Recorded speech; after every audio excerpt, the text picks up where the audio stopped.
இன்னைக்கு ரத்னம் group of இன்ஸ்டிடியூஷன்ல ஒரு முக்கியமான நாள். ரிசர்ச் ஹப் அப்படிங்கிற ஒரு ஃபெசிலிட்டியை இனாகிரேட் பண்ணியிருக்கோம். 2 வருஷத்துக்கு முன்னாடி அடிக்கல் நாட்டினது.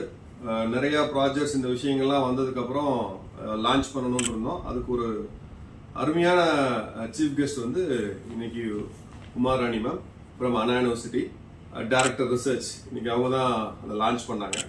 ரிசர்ச் ஹப்ல எங்களுக்கு நிறைய ப்ராஜெக்ட்ஸ் இப்பயே ஆன்கோயிங்ல இருக்கு. ICMR, DRDO, ARNDP, department of health research, IIT Guwahati, இந்த மாதிரி நிறைய ப்ராஜெக்ட்ஸ் வந்து இந்த ரிசர்ச் ஹப் ஃபெசிலிட்டியில நடக்க போகுது. கிட்டத்தட்ட ஒரு 25 crore ஒருத்துள்ள ஒரு ப்ராஜெக்ட்ஸ் வந்து இப்ப வாங்கியிருக்கோம். ஆல்ரெடி எல்லாருக்கும் தெரியும், அட்டல் இன்குபேஷன் சென்டர்ல one of the best incubator in India. Nearly ஒரு 20 crore ப்ராஜெக்ட் வந்து அட்டல் இன்குபேஷன்ஸ்ல இருக்கு. இந்த ரிசர்ச் ஃபெசிலிட்டி மூலமாக நிறைய